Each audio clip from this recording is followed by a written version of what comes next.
Laban ng Christmas Day. Ito mga idol ang maglalaban para sa Pasko.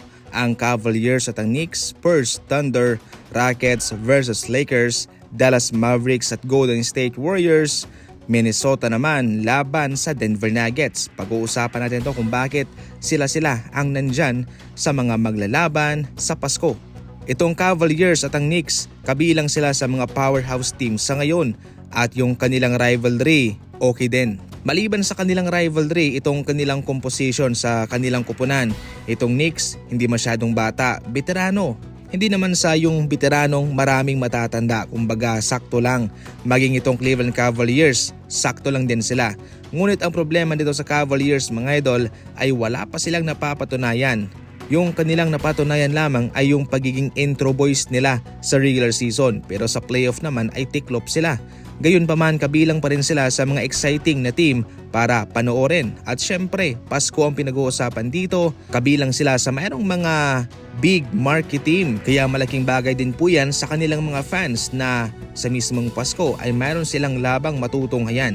Samantalang itong Spurs at Thunder naman. Ang Spurs, Wembanyama, Dylan Harper, Stephon Castle, De'Aaron Fox. Yan yung team na swak para ilaban dito sa defending champion na OKC Thunder. Susubukan dito ng NBA mga idol kung mayroon bang chance itong Spurs laban sa defending champion o kung magpapatuloy ba itong kalakasan ng OKC Thunder. As usual, malaki ang kanilang fanbase at ito rin huy maganda para sa NBA. Maraming manonood, marami silang kikitain. Ang Rockets naman at ang Lakers, ito yung pinakamaganda rito. Ito yung laban na gusto ng karamihan. Kevin Durant sa kanyang bagong team. Laban sa team naman ni LeBron James. Para sa akin lang sa kanilang tapatan ay pareho lang po silang malakas. Kumbaga pantay lang. At exciting to para kay Kevin Durant kung gagana nga ba yung kanyang chemistry sa mga bottom players ng Houston Rockets. Malakas naman sila. Sa ngayon na lang ay gusto kong makita kung mag-iiba ba itong Rockets dahil nung nagdang season malakas na sila.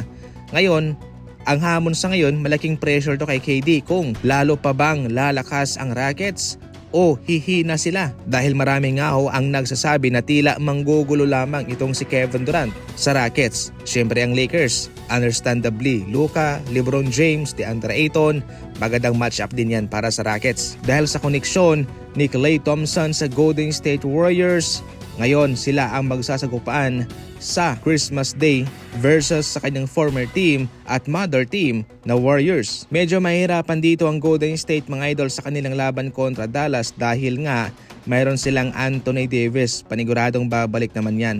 Itong Golden State Warriors, yung kanilang center ay sina Trayce Jackson-Davis at Quinton Post. Pwedeng mag-small ball lineup sila kay Draymond Green. Ngayon pa man ay aabangan natin to kung ano nga ba ang magiging solusyon o pamamaraan ng Warriors para matalo itong malakas na Dallas. Sa huli naman itong Nuggets versus Minnesota. Siyempre Anthony Edwards pasabog na player yan. Magandang ilaban yan sa nag-revamp sa ngayon na Denver Nuggets. Actually itong Nuggets sa ngayon hindi na sila basta-basta. Marami silang mga kinuwang veterano. Kanilang naipabalik si Bruce Brown. Maganda yan sa kanilang gustong iparating sa NBA na nais nilang mag-compete to the highest level. Sabi nga nila, ang lineup ng Denver Nuggets sa ngayon ay pang NBA Finals na.